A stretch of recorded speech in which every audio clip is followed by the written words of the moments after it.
압살롬이 전쟁에서 죽었습니다. 그리고 도망다니던 다윗이 예루살렘으로 황궁하게 되어졌습니다. 왕으로 다시 돌아오는 그를 맞이하는 사람들이 많이 있었습니다.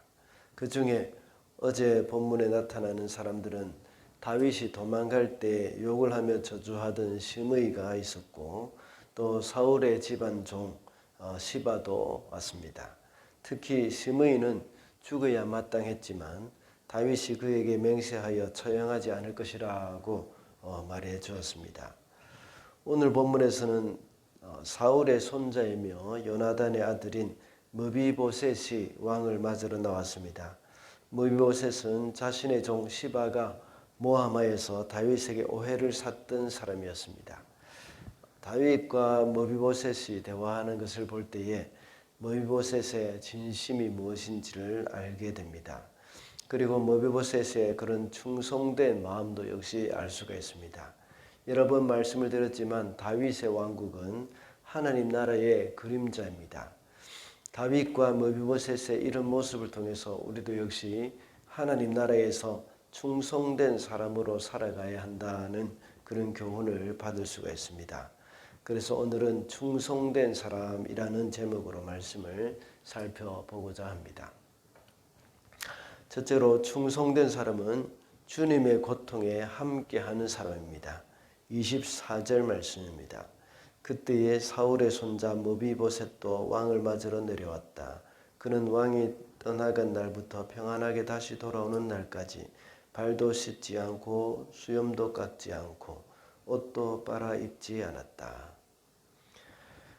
오늘 읽은 말씀에서 므비보셋은 아주 흉한 차림새를 하고 나타났다고 기록되어 있습니다.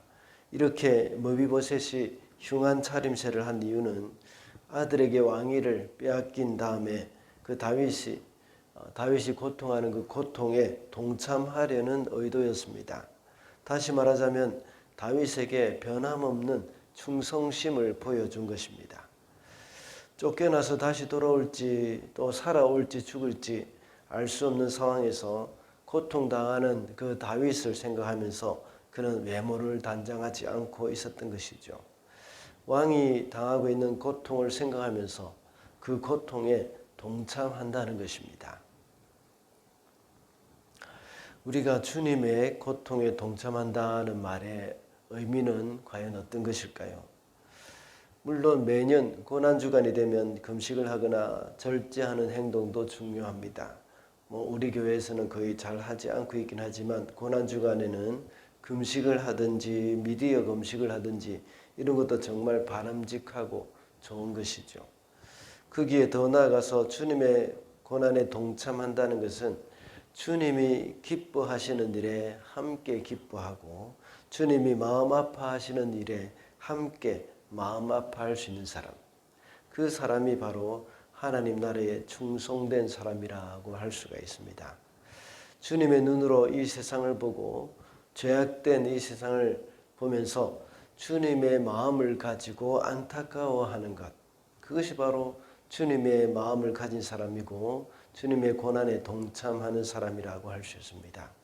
주님이 기뻐하시는 걸 보면서 함께 기뻐하는 삶을 사는 것, 또 주님이 슬퍼할 때에 나도 함께 슬퍼하는 것, 이것이 바로 충성된 사람입니다. 죽어가는 한 영혼을 보면서 안타까워하고 죄를 죄인지 모르고 즐기고 있는 사람들을 보면서 주님의 마음으로 안타까워하는 마음을 가진 사람, 그런 사람이 충성된 사람이라고 할 수 있습니다. 그러므로 충성된 사람은 주님의 고통에 동참하는 사람입니다. 바로 우리가 그 반열에 서야 하겠습니다. 둘째로 충성된 사람은 자신의 권리를 주님께 드린 사람입니다. 27절과 28절입니다. 그리고는 그가 임금님께 가서 이 종을 모함까지 하였습니다. 임금님이 하나님의 천사와 같은 분이시니 임금님께서 좋게 여기시는 대로 처분하시기를 바랍니다. 제 아버지의 온 집안은 임금님에게 죽어도 마땅한 사람들인데 임금님께서는 이 종을 임금님의 상에서 먹는 사람들과 함께 먹도록 해주셨으니 이제 저에게 무슨 염치가 있다고 임금님께 무엇을 더 요구하겠습니까? 머비보셋을 본 다윗은 시바의 말이 생각이 났습니다. 사무엘하 16장 3절에서 시바가 그의 주인 머비보셋을 모함하여 한 말이 있습니다. 제가 한번 읽어보겠습니다. 왕이 또 물었다. 그런데 내가 섬기는 상전의 손자는 지금 어디에 있느냐? 시바가 왕에게 대답하였다. 그는 지금 예루살렘에 머물러 있습니다. 이제야 이스라엘 사람이 자기 할아버지의 나라를 자기에게 되돌려 준다고 생각하고 있습니다. 시바가 머비보셋을 모함한 것이죠. 그래서 다윗은 머비보셋에게 이 일에 대해서 물었던 것입니다. 시바는 본래 머비보셋의 종이었습니다. 사울의 종이었죠. 그러나 다윗이 도망할 때에 머비보셋도 함께 다윗을 따라가려고 했지만 그가 다리를 저는 사람이었기 때문에 시바가 나귀를 타고 머비보셋을 버리고 도망해버렸던 것입니다. 그리고는 다윗에게 말하기를 머비보셋이 다윗을 배신했다고 하면서 거짓말로 일러 바쳤던 것입니다. 그럴 때 머비보셋은 사실대로 이제 말을 하면서 시바가 자신을 모함하였다는 것을 말합니다. 그러나 본인은 그것을 가지고 자신의 목숨을 구해달라고 하지 않겠다는 것이죠. 그 이유는 사울의 손자였던 머비보셋은 사울 왕조가 무너지면서 다윗에게 죽임을 당했어야 마땅했다는 겁니다. 그래서 이번 일도 역시 다윗이 잘못 판단한다고 해도 불평도 헛소도 할 입장이 아니라는 말을 합니다. 전적으로 다윗에게 자신을 온전히 맡기는 그런 충성스러움이 있음을 볼 수 있습니다. 우리들의 삶도 마찬가지입니다.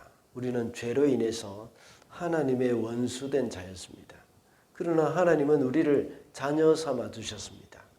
이것 하나만 해도 우리는 모든 것을 얻은 것입니다. 우리는 더 이상 우리의 권리를 주장할 것이 없습니다. 우리의 권리를 주께 드리고 주께서 알아서 처리해달라고 하는 마음이 우리에게 있어야 하는 겁니다.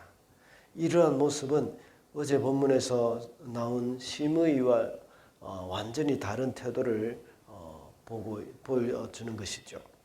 그리고 자신의 유익을 위해서 주인을 모함한 시바와도 전혀 다른 모습임을 알 수가 있습니다. 오늘날 자신의 실속을 다 차리면서 조금이라도 손해를 보고는 견디지 못하는 이 세대 속에서 우리 그리스도인은 다르게 살아야 합니다. 우리의 억울함을 다 풀고 권리를 다 주장하게 될 때에 덕이 되지 않는 부분이 얼마나 많이 있습니까? 그러나 한바탕 대들고 싶고 따지고 싶지만 교회가 욕을 먹지 않기 위해서 그리고 그리스도인들이 욕을 먹지 않기 위해서 내가 손해를 보는 것, 이것이 바로 권리를 포기하는 것입니다. 주님을 위해서 자신의 권리를 포기하는 사람, 그런 사람이 충성된 사람입니다. 마지막으로 충성된 사람은 주님 한 분만으로 만족하는 사람입니다. 30절 말씀입니다. 머비보셋이 왕에게 아뢰었다. 높으신 임금님께서 안전하게 왕궁으로 돌아오시게 되었는데 이제 그가 그 밭을 다 차지한들 어떻습니까? 머비보셋의 진심을 알게 된 다윗은 다시 그의 종 시바와 밭을 나누어 가지라고 말합니다. 그럴 때 머비보셋은 왕이 평안히 궁에 돌아오게 되었으니까 내가 더 이상 무엇을 바라겠습니까? 라는 말입니다.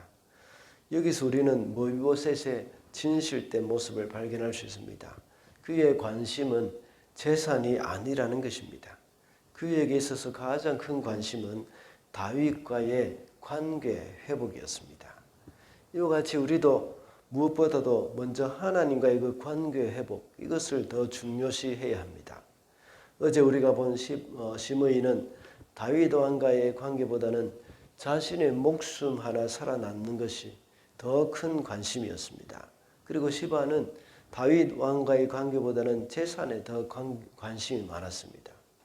그가 정말 기뻤던 것은 다윗 왕이 무사히 돌아왔다는 것보다 그로 인해서 자기 자신에게 돌아올 유익이 더 많은 것에 관심이 있었던 것입니다.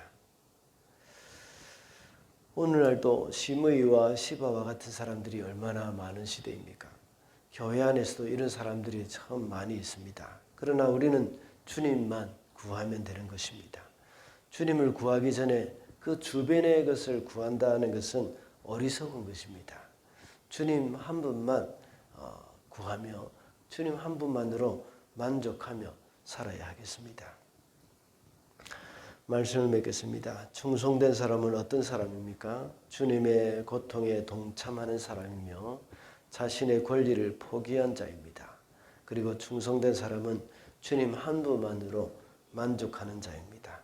하나님 나라에 충성된 사람으로 살아가는 저와 여러분이 되시기를 바랍니다.